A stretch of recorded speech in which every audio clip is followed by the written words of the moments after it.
most and feel real happy but melancholy at the same time is all the times we spent underneath those 2 apple trees. Mm-hmm. It was really fantastic because Mr. Foley did not get along with anybody down there. I don't know if it was shyness or what, but he never talked to anybody. But we would get together under those trees, and Mr.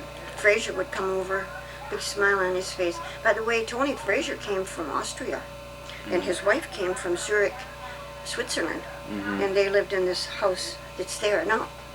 Yeah.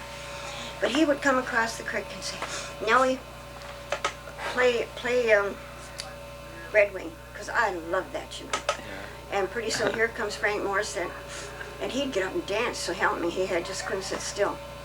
And Mr. Ellison would come over, an old man who lived all alone, and they'd hear the music, because Clyde had a musical instrument, and Earl did, and I did too, you know. Even Jeannie, I forget what it was Dad gave her, I think it was the triangles. Yeah. And Dad played the flute and the violin. Oh, wow. See, so we had a combo, and we'd start, and you'd be surprised at all the songs that we could sing or just play together. And pretty soon, one time only, I saw Mr. Foley coming across the bridge, and he had his hand behind him. And he didn't come up to be with us. He came past our porch and halfway up the path that comes to where we were sitting. And whenever we played a song that he knew, then he'd take out his fiddle and play it along with us, and then put it away again. If he was shy, or if he just was of a stony disposition that just couldn't give an inch, you know, I think you survived down there better if you were more flexible, you know. But I remember that, and I remember trying to get done with the chores in the evening so we could get out there while it was still light, you know. But we'd play as long as we could see him, and everybody'd go back home again. And that's neat, isn't it? It is. That's what I like to remember. You don't see that a lot anymore. Yeah. So all the children had instruments, or they would play music. And they all did. They all did as they grew up. My sister Jeannie was she had a soprano voice. And she was good looking besides. She got into high school and she got into all the operettas and everything. I got her a picture and I got to show you her. Nice. You won't believe she's my... Isn't that something? That is neat. Baby woodchucks. It was so cute because they would just be right up there. Oh, they just like... That was quite an experience. Down in the pit, we had seen the foxes. They came toward us. A long time before we got them. Oh. We would put food out and then stand at a real safe distance and watch them. Yeah. Was there a lot of wildlife down there? You see deer and... What? Will you see deer down there? Or Deer all the time out here. Yeah. I sat out there the other morning just because I was tired. I have a swing. Mm-hmm. And I was reading the National Daily Press, and I looked up, and here's this deer half out of what the thicket is there. No leaves now. And I thought, well, good. And then I wanted to watch because this past 2 years we've had deer here who were injured. Does. The one had lost a leg here. Heaven knows how, maybe tangled, but he said, my boy said they get tangled in barbed wire fences a lot. They go to jump over and then they catch that back leg. She didn't have any leg, so all she had was a haunch here, and she limped terribly. And she was the little one, okay? And then later on here, I went out there and there's one out there eating my tomatoes, green tomatoes they're eating, in my garden. And I started to holler, get out of there, like this, you know. And she looked and she started to run and fell. Got up and started to run and fell. I think, what in the world's going on? Because this is a bigger deer, you know. And finally she made it out of the garden, and then I saw what was wrong. She still got her whole leg, but it's all withered away, all the way from her hip. It's just withered away. So I don't know what happened to her. And she was walking, same leg. Last year, sitting out there wondering, gee, Lord, please let them get through the winter. You know, they'll never live through the winter, never. Here comes the big one, and she's got 2 fawns. Wow. And then a couple days later, here comes the little one, and she's got 1 fawn. Well, the one is back now, and this is the little one, and she has a fawn. Nice. And she still has the leg? Oh, yeah. So just think, they still survive with no leg. And I thought, oh, a wolf will pull them down Mhm. easy, you know, because how can they get away from the wolf? Yeah. That's impressive. Yeah, but one time, the sexton next door called me, and I knew deer were going through because the signs were here. Yeah. Like all my crocus is gone. Yeah. Anyway, he said, Nellie, go and look out your bedroom window, careful. Yeah. Look over by toward Ruffers. And then he hung up. So I went quick through and I pulled the curtains aside. Started counting. 14 deer going through. This Yeah. way. So then after they'd gone, I went back and I called him and I said, oh, thank you. I never would have seen them. And he says, that's nothing. There were 13 on my side. So they have a passageway right through here. And they go into Mount Hope Cemetery. And then they're safe. Then they go way to the back. Mhm. But I always drive Maple Lane very careful too because I see a lot of deer there. Yeah. Yeah, there's just a lot of deer in general around here. Mhm. I love watching deer though. They're Yeah. beautiful creatures. Oh, aren't they gorgeous? Yeah. They're really neat. Do you see a lot with the big antlers on them, or mostly female? Well, one time I saw a deer. You aren't going to believe this. I was sitting on the swing. I'd been weeding, and I picked up my book, Murder Mystery, actually. So I'm sitting there and I'm reading and everything, and I look up to rest my eyes, and I see a little movement over here, and I turn my head. Right there, standing there, I'm in the swing, and you know how the property comes up, and there's a big maple tree. Yeah. Between me and that maple tree, there's this buck standing, and he's got one paw up, and he's watching me. Mhm. The most beautiful thing, and the horns were in velvet. I will never forget that. And I just didn't dare breathe, and I just hoped he'd stay there, and I just let my eyes look, and I thought, oh my God. You know, because Yeah. I never saw a lot of deer before we moved out here. Yeah. You know, they never came in the ravine, that's for sure. You know, they had the railroads tracks to compete with there before they could get through. Yeah. With chucks, boxes. We had a badger. We had to call the ranger for. Mhm. He had dug underneath this big oak tree. And I thought, that's all I need is a badger under the oak tree because they're dangerous. They will attack. Yeah. And they've been known to kill a child. Yeah. So then all of a sudden he wasn't digging there anymore. And I mentioned it to Bob. I said, there was a badger hanging around. And he was digging under my tree, but he's not there anymore. And he says, no, he isn't. He's under my barn, my garage. So we called the ranger, and he came in and he says, yeah, that's what they'll do. The only thing he said I could tell you to do is don't let your kids play outside. Mm. Because if they make up their mind that they're going to get something, you can't stop them. Yeah. The kid might just be screaming or something, and the thing would take after it. Yeah. He said, just watch him. Yeah. And he says, if he hasn't left in 2 days, run the hoses down there. Yeah. And he left. Yeah. Got him out of here. They're not known to come near people, badgers aren't. And they are ferocious fighters. Yeah. And they don't let go when they get a hold. Yeah, they got some teeth on that. What would you say your worst experience, or your if you had any bad things happen to you in the creek would be? A bad thing in that I was scared out of my wits was the time Burl Tura fell in the creek when it was coming up to the tops of the banks. And she was way down with a bunch of kids that shouldn't have been there from up above. And she was a little girl. She was about 10 maybe. And they were on Ratty's Bridge. And it was high above the water. The water wouldn't bother them. But they were fooling around on that bridge. And somebody bumped her and she fell into that raging water. And I saw it because I could sit on my back porch and watch the water, but don't you dare go down by the creek and fall in, you're gone. And I started to scream, and Mama said, what's the matter? And I said, Burl's in the creek, Burl's in the creek. And my dad was in bed with pneumonia No. in a nightshirt. And he come wheeling out and alongside, and he got down into the water and hung onto our bridge and waited for her. And you couldn't see that there was a child there. It was just a ball of clothes that you could see rolling. The creek was rolling it. And he got a hold and he hung on. Well, by that time then, Tony was there and somebody else. Oh, Mr. Morset was there. And by that time, they were all down waiting to help him. And he kept coming over about 4 inches at a time, hanging onto the bridge, you know. Somebody was on the bridge too, hanging on to him in case he let loose. It was a joint effort. And got Daddy out of there. They got hold of the little girl, pulled her up, and she was conscious, believe it or not, struggling for breath. just fighting. Got her in the house, turned her over on her tummy. I knew she was going to drown, and I was just full of horror. That terrible old creek. At that time, it wasn't my favorite place to be. Yeah. But people should have known better than to even let their kids out of the house when the creek's raging. Yeah. We couldn't. I could sit on the back porch, and that's as close as I could get. Yeah. Wow. That was about the worst time I ever had. There was another time when we were quarantined from scarlet fever, and my little sister was out of her head. And I thought that was going to happen to me too. But it didn't. We were in the same bed together, my poor mother.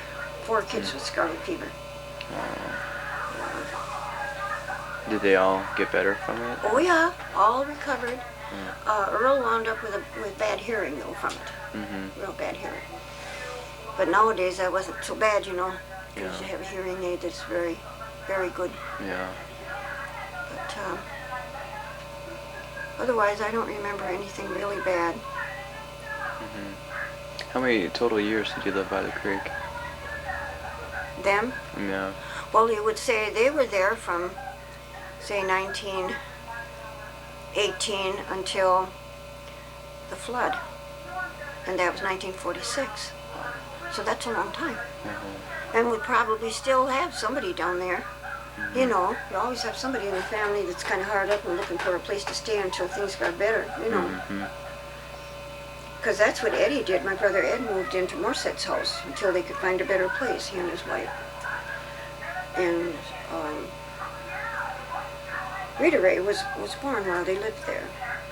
And right shortly after that, then somebody else moved in there. I don't remember who it was. But none of the houses were really nice except Romaine's. Do you think the creek is in worse or better shape than it was when you were down there? I don't know. I couldn't see it. You know, Yeah. we couldn't even get through all that. We went over and over, and we tried. You couldn't get through. Margie and I couldn't. If we'd have brought some, what do you call them, chainsaws. Yeah. But if they ever do start clearing, I would like to be down there. Yeah. I would. Do you go by Northland College's creek at all? They're part of it? No. You can see there. You can No, see it pretty only in well the from winter here. time the kids used to go up there because the sliding was so good. Oh yeah. Yeah.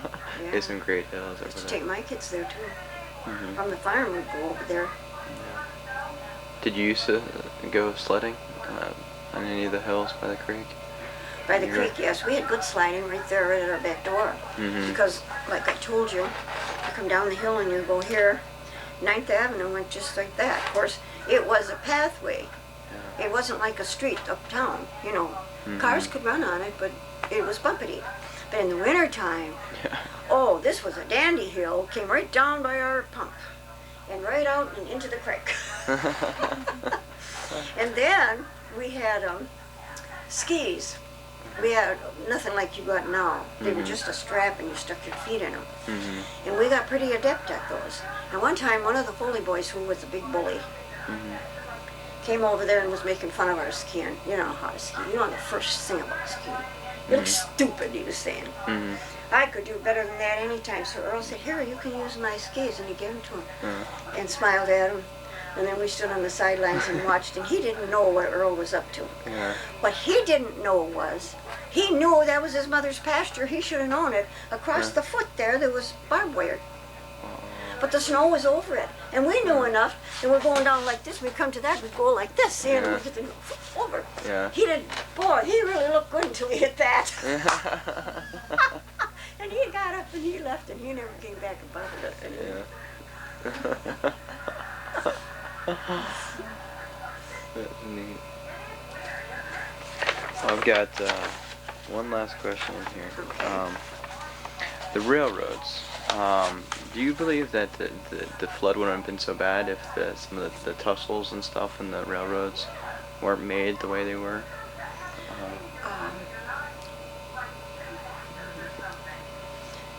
Well, I don't know. Those trains used to take awful loads over those trestles. Yeah. We used to watch the passenger train came in. Fine, you know, that's people. Yeah. But when the freight trains came in on the Sioux line, that was really a rumble, I'll tell you. A boy was killed up there. I think I told him about that. Yeah. Beatty. What the heck was his last name? Lacey. He was their youngest boy. Yeah. When did that happen? While we were still living there, I wouldn't be able to remember the year. I'll look on his tombstone and call you. But he was a nice-looking boy and the pride and joy of his mother. You know, just his pride and joy. And he'd been over to Pearson's house. If you were at that meeting, Howard Pearson was sitting on the end Okay. with his wife. Both of them are kind of invalids now. Okay. And and there was a walkway for pedestrians and a nice big high rail, and it was all so nobody'd fall through. That the railroad had done, so anybody that had to get across could walk on that. The only thing is, they came in with a load of poles about this big around, and they were this way on the instead of this way, this way. And the one pole had shaken loose and kept coming out a little bit more, and when it hit that part of the trip, it was sticking out like that, and it hit that boy right in the back of his head and broke his neck. And here he was going home, you know. It was so sad. That whole ravine was in mourning. You lose one of your kids. They're your kids too if they're from the ravine, you know. Yeah. I felt so sorry for Mrs. Lacey. I went with Mama over to the house. They had the casket sitting there, and I couldn't believe it. And poor Mrs. Lacey was sitting there just like a rock. How sad. But it really is a miracle with all of the little kids that were running around there that more weren't lost. Well, Tureks lost twins. Yeah. The Turek family drowned. There's so many kids around there, and everybody thought everybody else was watching the little ones, and nobody was. Yeah. And all they fall in, and they're done. Yeah. It wasn't even at flood stage. It was just like Yeah. in the summertime. It was bad. A lot of tragedies and also a lot of great times down there. That's right. That's right. Who was I talking to? I called Superior this morning because the Frasers who lived they lived in there when I was growing up, in other words. And we played with those kids. Yeah. And I know where Mary lives in Superior, and I wanted data on their families for my own records. And we were talking. We were glad we were born, and I am. I'm glad I was born in the creek. I think there's nothing to toughen you for life than to have to tough it out when you're a kid. Yeah. Right? It's all uphill from there. And I'll tell you, you appreciate being able to put a good meal on the table for your own kids. And you won't let them waste it. Right. Right. I think it's a great lesson to learn. Yeah. And I still have a soft spot for Bay City Creek then. But I wish they hadn't let it get overgrown. The firemen had said that they had better do something pretty quick because people are coming there even to the top of the hill, a block up from the station in the night, and pushing old car bodies down in there. Yeah. They should put up a sign, great big sign. A heavy, heavy fine and a couple of days in jail Yeah. for anybody caught dumping in here. Yeah. There's a lot of trash down in there. Yeah, but I hope they do go ahead with cleaning it out at least so they could put a path through there. And then from there, maybe people would be willing to even make it better on the sides of the path. Yeah. You know, clean out the scrubby stuff, Yeah. you know, Yeah. like the burdock and the thistle. You don't want that, you don't need that in there, but there was a lot of that in there. That's one reason why we didn't try to go in either. Yeah. Yeah. So, Yeah, there's still a lot of yeah. that in Have you ever been down to the bottom of that hill? Yeah, we did a Bay City Creek cleanup in there, and just there's old cars and old snowmobiles, and we found also like doorknobs and stuff like that, probably from the old houses in there, and old wood and stuff. And so, You know, when you go to the bottom of the hill, and you make a right turn straight over, and our house was this side of that line, okay? yeah. When that big flood came, it lifted the house off the posts, floated it along, and dumped it over against the railroad embankment. I couldn't believe it. And there it was on an angle like this, and Mom had left a lot of stuff up in the attic, all kinds of old pictures. Never replace them. Yeah. All water soaked. We brought them out, but they're upstairs in the box, but they're all wrinkled. I don't know what you could do with them. There's a picture of my grandpa in there. Be fun to look at those someday, even if they are wrinkled. But, If I ever get them, yeah. I'll let you know, and you two can both come over and look at them. That'd be really nice. But I wish I could have found that picture of the house.